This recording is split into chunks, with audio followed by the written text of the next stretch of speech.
안녕하세요, 수험생 여러분. 이 시간은 지난 2024년 제3회 대기환경 산업기사 실기 기출보건문제를 해설해 드리겠습니다. 기출문제라고 하지 않고 기출보건문제라고 한 이유는 실기는 오픈이 안 되기 때문에 오로지 수험생들의 기억에 의해서만 이 문제를 복원해 가지고 제가 제공하는 것입니다. 그래서 완벽하게 100% 출제된 문제와 같을 수가 없을 것 같아요. 그래서 이제 보건 문제라고 해가지고 이러한 유형의 문제가 출제되고 있다는 걸 여러분들 좀 이해해 주시고요. 그 다음에 이게 또 이 실기 문제는 거의 서술형과 계산형으로 크게 나눠서 출제가 되는데, 특히 대기환경 산업기사 같은 이러한 종목에서는 계산 문제가 좀 비중 있게 출제가 되고 있다. 이런 걸 좀 기억해 두시고 문제 해설을 시작하겠습니다. 첫 번째 문제입니다. 자동차 제작자는 제작차에서 나오는 배출가스가 환경부형으로 정하는 기간 동안 제작차 배출 허용 기준에 맞게 이 제작차 배출 허용 기준이라는 기준이 있습니다.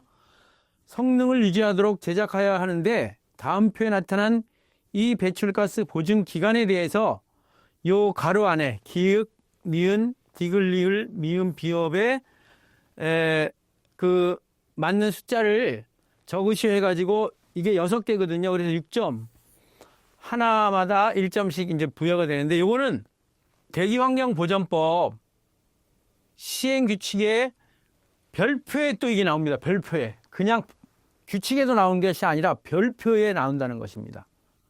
이게 그만큼 이렇게 중요하기 때문에 나오는 거거든요. 그래서 그 기간도 2016년 1월 1일 이후에 제작된 자동차에 한해서 적용하는, 왜냐하면 2016년 1월 1일 이전에 적용하는 건 숫자가 조금씩 틀려요.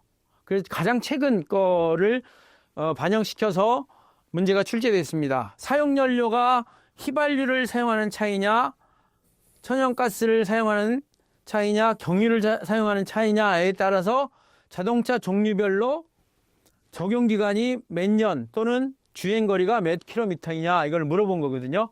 그래서 먼저 휘발유 자동차 연료를 사용하는 자동차일 경우에는 보통 우리가 적용기간은 15년으로 주고요. 그 다음에 운행 키로수는 24만. 이 정도 여기 보시면 15에서 24만. 그 다음에 가스 제작 자동차는 10년 19만 2천 킬로미터. 그 다음에 경유는 6년 30만 킬로미터. 이렇게 적용기간을 주고 있어요. 요거는 이런 문제가 거의 나온 적이 없었는데, 대기환경 산업기사 정도면 이런 걸 알고 있어야 되지 않느냐, 그런 의미로 문제를 취지한 것 같아요. 그러니까 이런 것도 여러분들이 한번 파악하셔가지고 찾아서 요거 말고 또 다른 문제도 나올 수 있으니까 확인해 주시기 바랍니다. 다음 문제입니다. 계산형 문제로 HF, 즉 플로리나수소, 옛날 말로 불산이라 그래요. 3000ppm, 그 다음에 사브라규소 1500ppm을 함유하는 배출가스 시간당 2만 S제곱미터를 물에 흡수하여 규불산 H2SiF6를 회수하려고 할 경우에 흡수율이 100%라면 이론적으로 시간당 몇 몰의 규불산이 회수되겠는가? 요거는 이제 유해가스 처리하는 그러한 문제 중에 하나인데, 먼저 주어진 문제에서 불화수소, 즉 플로리나수소의 부피를 구해야 됩니다. 부피가 우리가 보통 이제 ppm으로 나와 있으니까 ppm을 10의 마이너스 6승을 곱해줘 가지고 거기다가 또 배출가스 유량 시간당 2만 S제곱미터를 곱하면 이 배출가스 2만 중에 HF는 시간당 60 S제곱미터가 된다. HF만의 부피가. 그 다음에 사분화기수 SiF4의 부피는 똑같은 방법으로 1500 곱하기 10^-6승 2만 회니까 30시간당 S제곱미터가 나왔죠. 그런데 여기서 이러한 그 유해가스 처리할 때의 반응식이 엄청 중요하다. 반응식을 모르면 이 문제를 풀 수가 없어요. 하지만 반응식만 알면 거의 비례식으로 그냥 풀 수 있는 거예요. 즉 SF하고 SiF4가 반응을 해가지고 규불산이 되는 반응식은 EHF 플러스 SiF4 해가지고 H2SiF6 요게 됩니다. 그러면 자 HF가 이게 60이라 그랬고 여기 30이라 그랬죠. 그렇죠? 그리고 요게 X거든요. 지금 여기서 요게 2가 돼 있죠. 2kmol이 60이고 1kmol이 30이고 요거 1kmol이니까 X는 당연히 30이죠. 이거 비례식이에요, 그냥. 그래서 1kmol이 22.4 S제곱미터 per hour이기 때문에 30은 22.4를 나눠요. 왜냐하면 여기 킬로 몰로 물어봤으니까 일단 킬로몰을 구해가지고 몰로 바꿀 거예요. 그러면 1.339 킬로몰 per hour거든요. 여기다 1000을 곱하면 몰이 되겠죠. 그래서 1339 몰 per hour가 답이 되겠습니다. 이 시간당 몰이 뭐냐면 몰 per hour거든요. 그러니까 킬로몰로 구해가지고 1000을 곱해서 몰로 바꿨습니다. 왜 이걸 킬로몰로 구하느냐? 이 S제곱미터의 단위가 킬로몰을 구하는 그러한 이거 여기 있잖아요. 1킬로몰이 22.4 S제곱미터 per hour이기 때문에 킬로몰로 먼저 구해서 몰로 바꾼 그러한 계산식이 되겠습니다. 그런데 여기서 제일 핵심적인 거 아까도 얘기했지만 이 반응식을 모르면 이 문제 풀 수 있어요, 없어요? 없어요. 그러니까 유해가스 처리는 진짜 반응식이 가장 중요한 것이기 때문에 이 반응식을 꼭 여러분들이 다른 어떤 그 유해가스도 반응식이 굉장히 중요합니다. 뭐 황산화물을 갖다 처리한다, 질소산화물을 처리한다, 여러 가지 그 가스상 물질 처리할 때 반응식을 모르면 문제 자체를 풀 수 없기 때문에 이러한 반응식이 하나씩 나올 때마다 이걸 여러분들이 어디다 적어놔가지고 암기를 하세요, 그냥. 그럼 이런 문제는 수월하게 풀 수 있다. 이렇게 힌트를 드립니다. 다음 문제입니다. 배출가스 온도가 120도씨, 기온이 15도씨에서 높이가 165m인 굴뚝이 설치되어 있다. 이 굴뚝과 연결되어 있는 국소배기 장치 전체에 마찰 손실이 70mm H2O일 경우에 설치하는 송풍기의 소요동력은 얼마이냐? 단 처리되는 배출가스의 양은 시간당 15만 S제곱미터이고 설치할 송풍기 효율이 65%, 그 다음에 배출가스 공기를 따져가지고 1S제곱미터당 1.3kg이다. 이러한 그 문제가 주어졌으면 여기서 소요동력을 구할 때 일단 소요동력 있잖아요. 소요동력 킬로와트인데 킬로와트에는 항상 뭐랑 비례하냐면 여기 유량하고요. 유량하고 요거 압력 손실과 비례한다는 꼭 기억하세요. 이걸 기억하시고 이 주어진 조건에서 지금 이 압력 손실을 구하는 게 굉장히 중요해요. 그래서 굴뚝에 나가는 그 연기니까 통풍력을 구해야 됩니다. 굴뚝의 통풍력. 자, 굴뚝의 통풍력은 P는 높이, 굴뚝의 높이에다가 그 굴뚝에 나가는 배출가스의 비중량, 공기의 비중량에서 배출가스의 비중량을 빼는 온도에 따른 그 공식이 있습니다. 공식 굉장히 중요해요. 그러면 165m에다가 기온이 15도씨라 그랬죠. 그래서 요거 15, 그 다음에 배출가스 온도가 120. 그리고 물론 이거 1.293이라고 했지만 1.3으로 해도 돼요. 배출가스의 비중량이나 공기의 비중량이나 지금 같다고 보면 돼요. 그래가지고 계산을 하면 53.3 mH2O의 압력 손실이 생깁니다. 굴뚝에서 그 가스가 빠져나갈 때. 그러면 소요동력, 송풍기 소요동력 구하는 공식 있죠. 100이 송풍기의 효율분의 Q 곱하기 델타 P. 여기서 이제 102는 뭐냐면 킬로와트하고 MKS 단위하고 킬로와트를 환산할 때 1킬로와트는 102 킬로그램 메타 퍼 세크이기 때문에 여기 102를 여기다 곱해줘야 됩니다. 그래서 102에서 효율이 저기 보니까 0.65, 65%가 0.65고, 그 다음에 Q는 15만 S 제곱미터 퍼 아워라 그랬죠. 그리고 지금 밑에 단위가 세크잖아요. 그러니까 시간을 세크로 고치고 3600을 나눠주고요. 그 다음에 전체, 국소비기 전체 마찰 선이 70이고, 그 다음에 굴뚝에서 빠져나가는 통풍력이 53.3이니까 이거 차이를 구하면 됩니다. 70 빼기 53.3. 왜냐하면 전체에서 굴쭉으로 빠져나가는 건 송풍기 다음에서 빠져나가는 그 압력 손실이거든요. 그러니까 이거 차이를 구하면 됩니다. 그래가지고 계산하니까 10.5kW의 송풍기의 전력 소요 동력이 된다. 이거 약간 까다로운 문제인데요. 다시 한번 이 계산 문제를 풀 때는 먼저 통풍력을 먼저 구한다. 통풍력 공식을 알아야 된다. 요걸 알아야 되고요. 그 다음에 그 통풍력의 공식에서 전체에서 통풍력을 뺀 다음에 그걸 갖다가 압력 손실로 대입해서 거기다가 유량을 곱하고 그 다음에 나누기 102 킬로와트로 고쳐줘야 되니까 에다가 송풍기 효율 구하면 10.5 킬로와트 송풍기 소요 동력이 발생한다. 보통 우리가 국소배기 장치에서는 굴뚝이 여기 있다면요.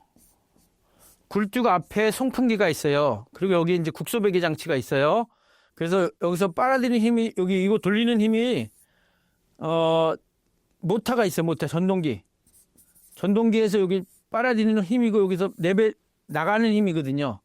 그래서 요 송풍력, 여기 나가는 압력에서 전체 압력에서 요 나가는 통풍력을 뺀 것이 여기에 소요되는 동력이거든요.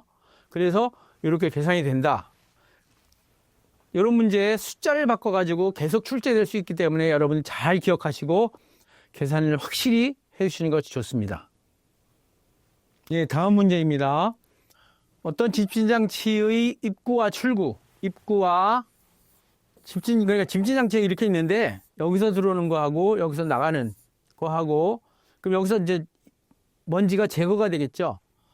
요게 들어올 때 29g per 1세제곱미터당 29g의 먼지가 들어왔는데 나갈 때는 100mg per S제곱미터인데, 그러니까 이거는 2만이죠. 2만 mg per S제곱미터가 100으로 줄어드는 거예요. 굉장히 많이 줄어드는 거죠. 그렇죠?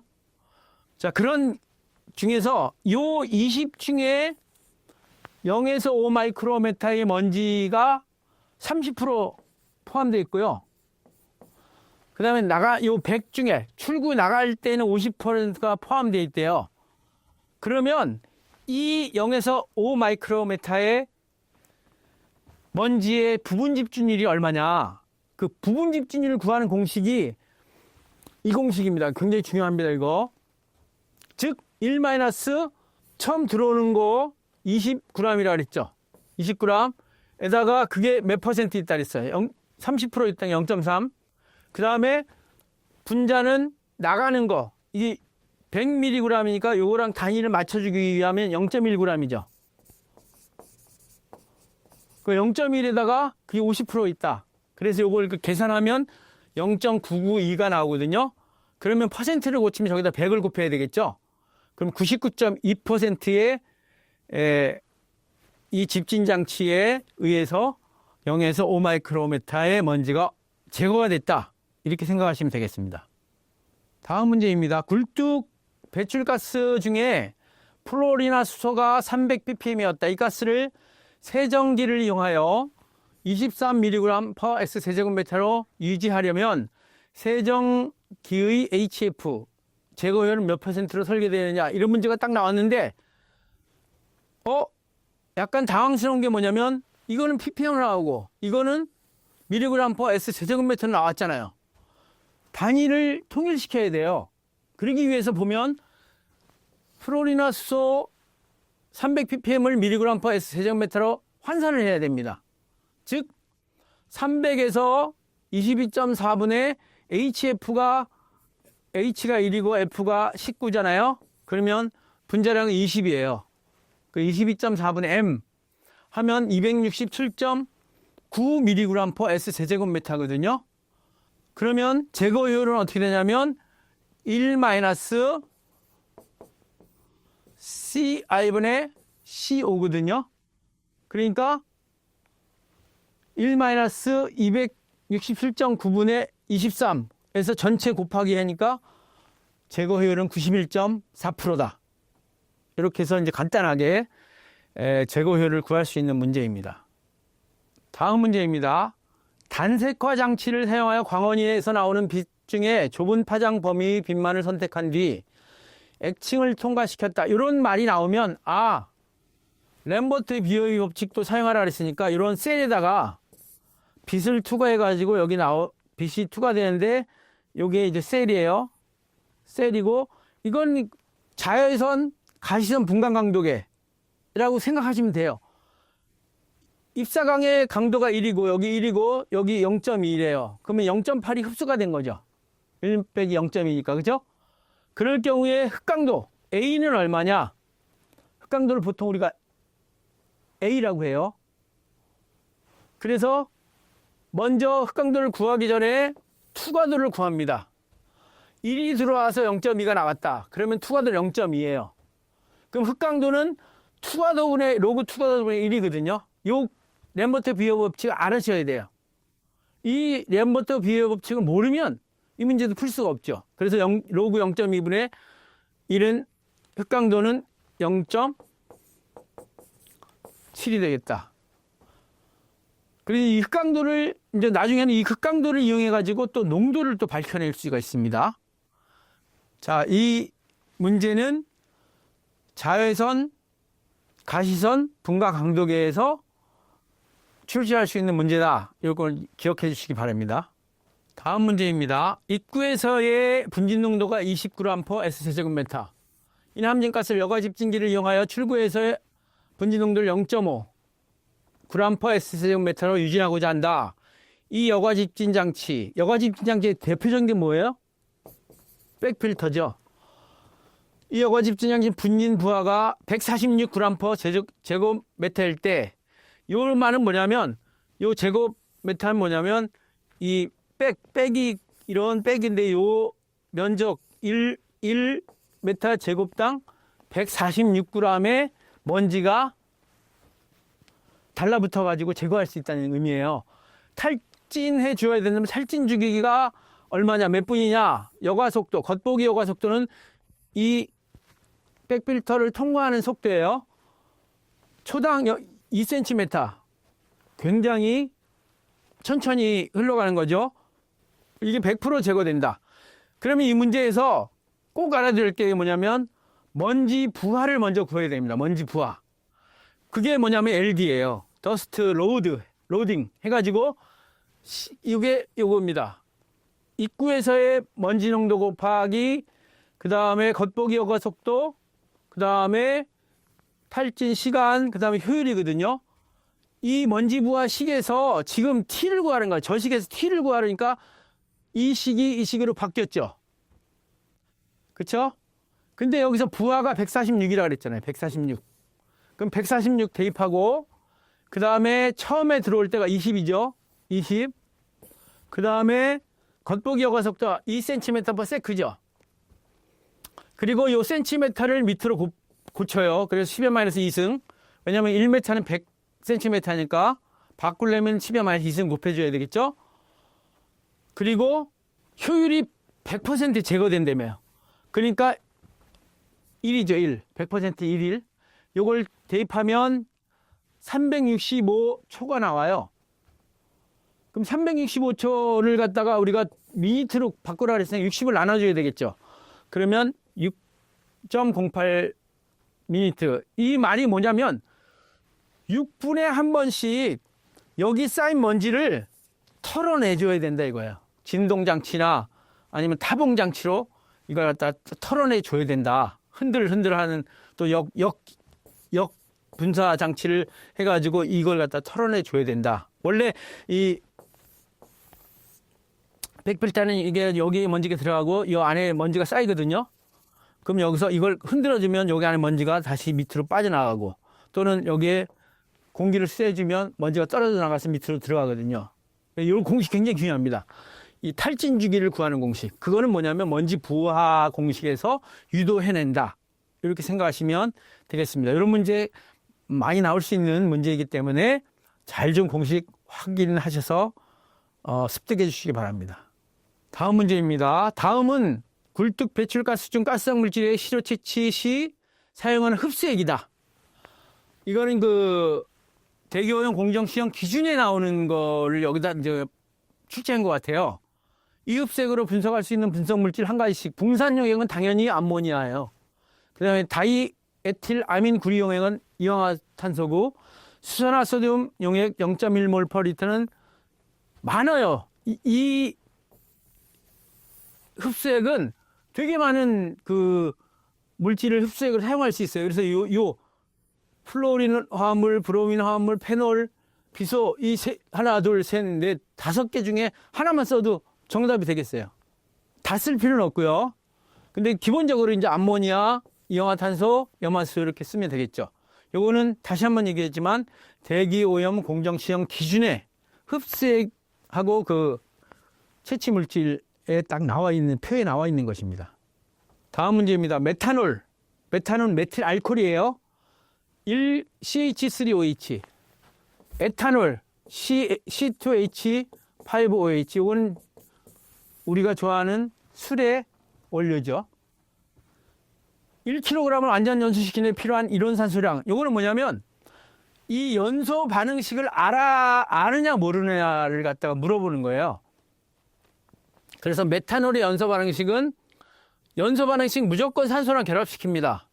그리고 이러한 C하고 H가 나오는 물질은 무조건 CO2하고 H2가 나온다고 보면 돼요. 그래서 이걸 갖다가 연소 반응식을 쓰면 연소 반응식인 소수점으로 개수를 나타낼 수 있거든요. 분수로. 그래서 이렇게 쓰면 이게 CH3OH의 분자량이 1kg몰이 32kg이에요. 이게 이제 산소가 이게 1.5잖아요. 1.5 곱하기 22.4. 근데 여기 1kg, 1kg을 연소시킨다. 1대 X. 그래서 이렇게 곱하고 이렇게 곱하고 X 값을 구하면 1.05 S제곱미터 per kg. 1kg 메탄올을 연소시키는데 1.05 S제곱미터의 산소가 필요하다. 이런 말이에요. 근데 이것도 연소 반응식 이거 모르면 어떻게 돼요? 이 비례식을 쓸 수가 있나요, 없나요? 없죠. 그러니까 이것도 여러분들이 잘 파악하셔가지고 연소 반응식을 확실히 알아야 됩니다. 연소 계산에서 무조건 연소 반응식이 필요한데, 연소 반응식에서 항상 중요한 연소한다, 태운다, 연소한다, 소화시킨다, 다 같은 말이에요. 뭐야? 플러스 산소랑 결합시키면 돼요. 그리고 나오는 건 무조건 CO2하고 H2O 맞춰놓고 앞에 개수, 맨 처음에 요 개수를 갖다가 따지는데, 처음에 C를 맞춘다. 두 번째 H를 맞춘다. 세 번째 산소를 맞춘다. 이런 식으로 연소 계산하는 거 확실히 알아두시기 바랍니다. 다음 문제입니다. 물리적 흡착법의 특징 4가지. 흡착법은 물리적 흡착과 화학적 흡착이 있어요. 화학적 흡착은 한번 흡착되면 그 흡착제는 쓸 수가 없어요. 너무 강력하기 때문에 재생이 안 되고, 물리적 흡착은 예시로 기체와 분자 간의 인력, 반데르발스 힘에 의해서 서로 달라붙는다. 이런 것들이 하나의 답이 될 수 있는데, 이거 제외하고 4가지를 쓰래요. 물리적 흡착은 흡착열이 발생하지 않아요. 그러면 화학적 흡착은 흡착열이 생겨요. 그 다음에 흡착량은 분자량이 클수록 잘 흡착되고요. 클수록. 흡착량은 대체로 용질의 분압이 높을수록 증가하고요. 가역적이라는 건 뭐냐면 왔다 갔다 할 수 있는 거예요. 이렇게 됐다가 다시 이렇게 될 수 있다는 거죠. 화학적 흡착은 비가역적이에요. 이거 안 돼요. 가역적이므로 흡착제의 재생이 되고 유해가스 해소에 편리하고 그 다음에 흡착량은 온도에 영향이 커요. 즉 온도가 낮을수록 흡착량은 많으며 임계온도 이상에서는 거의 흡착되지 않는다. 즉 온도 상승에 따라 흡착량이 줄어든다. 이런 내용을 4가지 쓰라 그랬으니까 5개 중에 4가지 쓰면 하나 1점씩 4점이 되겠네요. 다음 문제입니다. 유해가스 처리를 행하는 액분산형 흡수장치는 뭐냐면 액을 분사시켜가지고, 예를 들어서 이렇게 봐요. 어떤 가스상 물질이 이렇게 있는데 여기다가 액을 막 분사시켜가지고 이 가스상 물질을 녹여서 없애는. 그 다음에 반대가 있어요. 이거는 가스 분산형이 있어요. 그건 뭐냐면 어항에 이런 버블러가 있어. 여기 공기가 이렇게 나오잖아요. 이거는 가스가 나오는 거예요. 그래서 그거 말고 액분산형 흡수장치 4가지를 적으셔. 간단합니다. 즉 액분산형 흡수장치를 가압수식, 압력을 가해서 액을 분사시킨다. 이렇게 생각하시면 되는데 분무탑 또는 살수탑, 충전탑, 스크러버. 스크러버에 3가지가 있어요. 벤트리 스크러버, 사이클론 스크러버, 제트 스크러버. 그 다음에 하이드로 필터. 이런 거 거의 쓰지 않지만 그래도 이런 게 있다. 그래서 4가지를 쓰라 그러면 뭐 분무탑, 찰수탑, 충전탑, 스크러버 또 이거 하나씩 써도 되고요.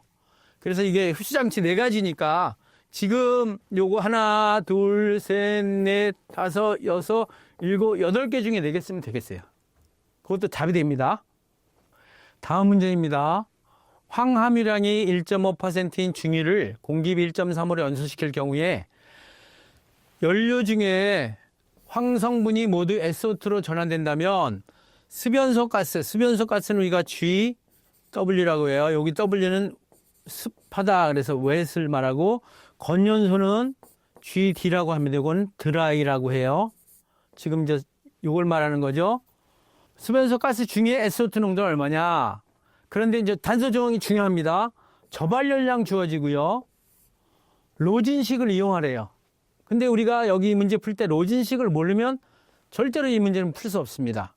자, 로진식은 어떻게 되냐면 로진이라는 사람이 저발열량을 이용해 가지고 이론 공기량과 이론 습연소 가스량을 구하는 식을 만들었어요. 실험식으로. 그게 얘예요. 이론 공기량은 저발열량에다가 0.85 곱하고 1000 나누고 거기다 2를 더하면 이론 공기량이고, 이론 습연소 가스량은 저발열량에다가 1.11 곱하고 1000을 나눈 값이에요. 자, 계산하니까 AO 이론 공기량은 10.5, 이론 습연소 가스량은 11.1이에요. 그런데 여기 이거 공식 중요합니다. 습연소 가스량은 이론 습연소에다가 공기비에서 1 빼고 거기다가 이론 공기량을 곱하면 그게 이론 그냥 습연소 가스량이 됩니다. 그래서 그대로 대입했어요. 그때 14.25가 나왔어요. 그럼 이 14.25 중에 SO2가 몇 ppm 들어가 있느냐 그걸 물어보는 거니까 SO2량은 0.7S예요. 0.7S는 이렇게 구하면 다시 한번 천천히 할게요. 요거 32kg이죠. 요거 22점 가스상이니까 S세제곱미터죠. 요거 1kg 1대5가 X거든요. 그러면 X는 어떻게 돼요? 32분의 22.4가 되잖아요. 그렇죠? 32분의 22점. 여기 얼마냐면 0.7이에요. 그래서 0.7S가 되는 거예요. 그리고 여기 S가 1.5%라고 그랬잖아요. 그러니까 S 대신에 0.0.015 0.15 대입하면 안 됩니다. 그래서 0.7 곱하기 0.015 하니까 0.0105가 돼요. 거기에서 14.25라는 TW 이 값을 나눠주고 ppm으로 나타냈으니까 10의 6승을 곱한 거예요. 그러니까 SO2의 농도는 736.84 ppm이 된다. 이렇게 계산이 됩니다. 굉장히 그 로진식도 알아야 되고 또 GW 값 구하는 공식도 알아야 되고 그 다음에 SO2를 구하는 공식을 알아야 한 3단계의 공식을 알아야 된다는 거. 이런 문제 굉장히 잘 나오고 있습니다. 다음 문제입니다. 일산화질소 50ppm을 함유한 배출가스 5만, 시간당 5만 S제곱미터를 암모니아를 사용해서 선택적 접촉 환원법, SCR법이에요. 처리할 경우 일산화질소를 제거하기 위한 암모니아의 양, 이걸 kg/h로 물어봤어요. 산소를 고려하지 않는다, 이런 건 그냥 주어진 거고, 여기서 중요한 게 있습니다. 선택적 접촉 환원법의 환원 반응식, 이거 굉장히 중요해요. 이거 모르면 이 문제 풀 수 없습니다. 즉 6NO 플러스 4NH3는 5N2 플러스 6H2O인데 얘하고 한 개만 따져보면 돼요.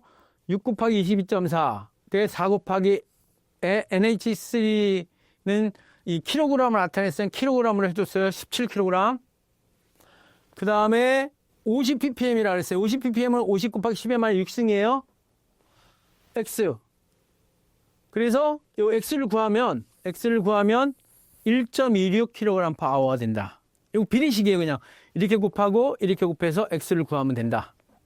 저는 이제 시간 관계상 이렇게 곱하면 된다 해가지고 숫자를 나타내 주는데 수험생 여러분들은 반드시 계산기를 눌러서 1.26이 나오는 걸 확인해 주셔야 됩니다.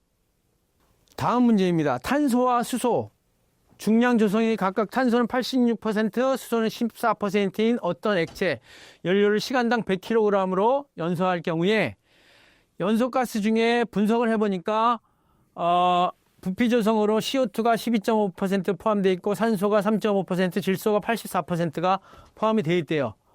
이러한 비율을 가지고 뭘 구할 수 있냐면 공기비를 구할 수 있어요. 이거까지 생각하셔야 됩니다. 자, 그러면 이 탄소와 수소의 비율을 가지고 우리가 이론 공기량을 구할 수 있어요. 즉 이론 공기량 구하는 식 이거죠. 여기서 이제 저기 문제에서 황은 없으니까 얘는 아예 지워주고 산소도 없으니까 얘도 아예 지워주고 요거와 요것만 가지고 따져봐가지고 계산하니까 11.39가 나왔어요. 이론 공기량이. 근데 공기비, 이 부피 조성으로 공기비를 구할 수 있는데 공기비는 이런 식이 있죠. 질소의 부피 나누기 질소 빼기 3.76 산소. 그리고 저기 주어진 조건에서 그 값을 대입합니다. 84, 3.76, 3.5, 84. 그래서 1.19, M이 1.19예요. 그럼 실제 공기량은 MAO죠. A는 M이에요. 그러면 13.55 S제곱미터/kg이 나오거든요. 요거는 킬로그램당 13.55니까 100kg이면 100을 곱해야 돼요. 그러면 시간당 1355 S제곱미터의 실제 필요한 공기량이 된다. 이것도 하나씩 따져보면서 실질적인 1355라는 숫자가 나오는지 확인하셔야 됩니다. 이것도 연소 계산식에서 나오는 아주 대표적인 문제라고 생각하시면 됩니다. 네, 다음 문제입니다. 다음은 사이클론, 원심력 집진장치의 대표적인 것이죠. 사이클론의 운전 조건과 치수가 집중률에 미치는 영향을 나타내는 것이다. 가로 안에 들어갈 적당한 말을 적으시오. 자, 사이클론은 여러분 아시다시피 일로 공기가 들어와서 회전을 일으키면서 일로 깨끗한 공기가 빠져나가는 이런 형태를 말하죠. 원심력 집진장치. 자, 원통의 직경. 이 원통의 직경이 이겁니다. 원통의 직경이 클수록 집중률이 감소하고요. 이 입구, 여기 입구의 크기가 작을수록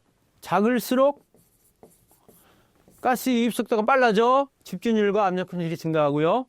입자의 분리 속도가 클수록 분리가 잘 돼요. 그러니까 집중률이 좋아지는데 이는 함진가스의 유입 속도, 입자의 입경 및 밀도가 클수록 그리고 함진가스의 점도와 장치 크기가 작아질수록 커지게 되고요. 그다음에 여기 출구의 직경이 작을수록 집중률이 증가하지만 동시에 압력 분출도 증가해서 함진가스 처리의 능력도 떨어질 수가 있습니다. 이러한 거는 그 사이클론의 아주 특징적인 것을 종합적으로 표현한 거기 때문에 잘 좀 여러분들이 확인해 주셔야 됩니다. 다음 문제입니다. 굴뚝에서 배출되는 가스의 확산이 잘 되기 위해서는 유굴뚝 높이를 높이면 된다. 이펙티브 하이트라고 해가지고 H 2라고 하죠. 이거는 뭐냐면 원래 스택이 SH요. 원래 굴뚝 높이에다가 실제 굴뚝 높이에다가 배출가스의 높이. 그러니까 굴뚝이 여기 있으면 요만큼 높이에서 연기가 퍼지거든요. 그래서 요걸 델타 H라 그러고 요걸 갖다가 HS라고 합니다. 그 요까지의 높이가 얘입니다. 유효 굴뚝 높이. 그래서 말로 쓰면 굴뚝의 실제 높이에 배출가스 상승 고도를 합산한 높이를 유효 굴뚝 높이라고 한다. 아주 간단한 문제입니다. 다음 문제입니다. 어떤 공장의 함진가스 중 분진 농도가 16,000mg/s 세제곱미터였는데 이 함진가스를 처리하기 위해서 중력 집진 장치의 대표적인 건 침강실, 또 원심력 집진 장치의 대표적인 사이클론, 그 다음에 세정 집진 장치의 대표적인 벤트리스커버를 차례대로 직렬 연결하여 사용해 왔어요. 자, 다시 침강실, 그 다음에 사이클론, 그 다음에 벤트리스크러버. 근데 여기에 하나를 더 설치했대요. 백필터를. 이렇게 4개를 설치하는 경우는 거의 없어요. 그냥 문제 내기 위해서 했는데 이 전체의 총 집진율이 얼마냐를 구해놓고 여기에 집진율이 80% 여과 집진 장치를 하나 더 직렬로 연결해서 출구의 분진 농도를 구하라 그랬거든요. 그러면 총 집진 장치를 구하는 식이 있어요. 1- 요 D를 잘 쳐다보세요. 직렬이면 무조건 곱합니다. 전부 다. 그래서 0.5, 0.75, 0.8, 하나 더 0.8 하면 최종적인 총 집진율은 99.5%예요.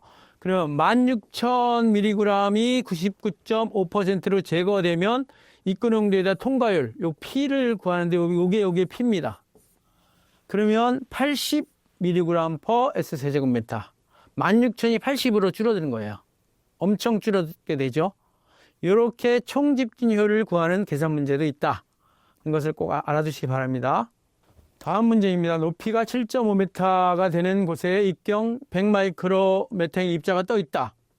여기에 3m/s로 바람이 수평으로 불고 있다면 이 입자가 떨어지는 거리는 여기서 이제 3m/s에 바람이 불고 있고 여기 입자가 날아가서 떨어지는 곳은 처음 있던 곳에서 몇 메타 떨어진 곳이냐 이렇게 물어보는데 요거는 무슨 식을 사용하냐면요. 스토크식을 사용하면 돼요. 스토크식 침강 속도식이라고 하는 스토크식의 식은 이겁니다. VS는 18μg분의 입자의 제곱, 입경의 제곱, 중력 가속도, 그 다음에 입자의 밀도 빼기 그 공기의 밀도.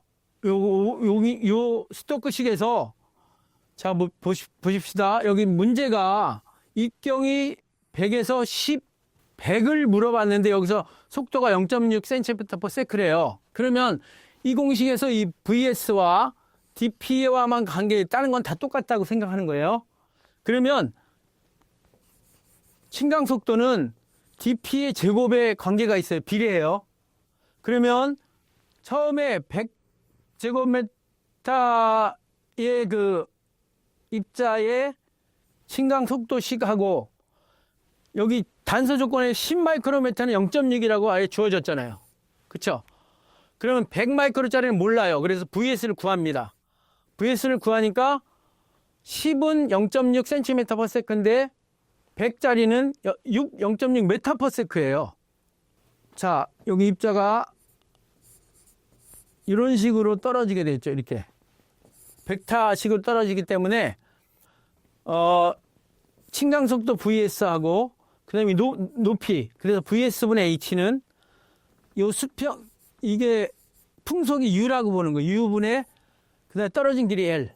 그러니까 떨어지는 비례식하고 수평으로 날아가는 식, 요 식이 아주 침강식의 기본식이에요. 요 식을 알아두셔야 됩니다. 그래서 여기서 요 L을 구하라 그랬잖아요. 이 식에서 L을 구하라 그랬으니까 L이 어떻게 되냐면 이렇게 됩니다. 그러면 처음에 100마이크로미터가 0.6이라고 구했죠.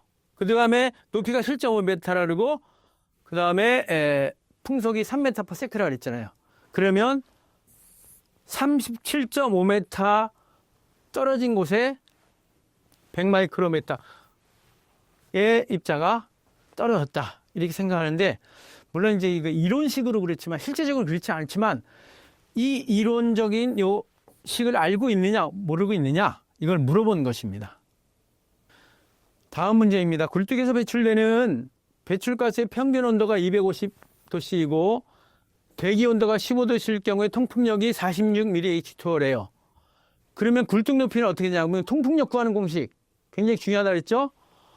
통풍력 구하는 공식. P는 HS 곱하기 273 곱하기 이겁니다. 요거 273하고 1.3 하면 355가 되거든요.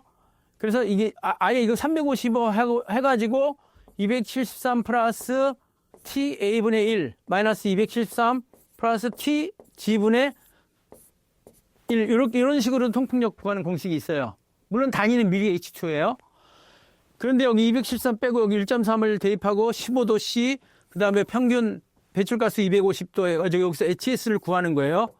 그래서 여기서 이제 왔다 갔다 해가지고 HS 실질적인 굴뚝의 높이는 83.08m. 항상 하는 얘기지만 저는 시간관계상 이렇게 공식을 제시하고 HS를 구하라 그러는데 여러분이 꼭 구해 보셔야 됩니다. 요거는 이제 통풍력 공식을 알고 있느냐 없느냐 요를 물어보는 계산 문제라고 볼 수 있습니다. 다음 문제입니다. 어떤 석탄 화력발전소에서 함진가스량의 90 세제곱미터/미니트를 전기 집진기로 처리한다. 입자 이동 속도가 10cm/s일 때 이 집진기 효율을 99.8로 하기 위한 집진판의 면적. 집진판의 면적은 A를 구하라는 거거든요. 요 전기 집진 장치의 효율을 구하는 아주 유명한 공식입니다. 더치 앤더슨식이라고 해가지고 이 공식은 안 나온 적이 없어요. 전기 집진 장치의 효율 구하는 더치 앤더슨식. 효율은 1-익스포넨셜 EXP라고 쓰면 저게 이렇게 쓰는데 요게 2의 X승으로 쓰면 얘가 아니고 여기 위에 올라갑니다. 그리고 여기서 여기 W는 입자 이동 속도 여기 W예요. 그래서 자 전체 효율이 99.8이죠. 그러니까 0.9981 1-익스포넨셜 Q는 어떻게 돼요? 90 세제곱미터 퍼 미니트를 초로 고치면 60을 나눠줬죠. 그 다음에 A를 구하라는 거예요. 그리고 이동 속도가 10cm/s니까 단위 통일을 위해서 밑으로 고쳐요. 그럼 0.1m/s 해가지고 A를 구하는데 여기서 여러분들이 이 공식을 잘 못 구하시더라고. 어떻게 구하냐면 이거는 요 항을 여기로 옮겨고요. 0.9981을 일로 옮겨요. 무슨 얘기인지 알겠죠? 그리고 양변에 ln을 취합니다.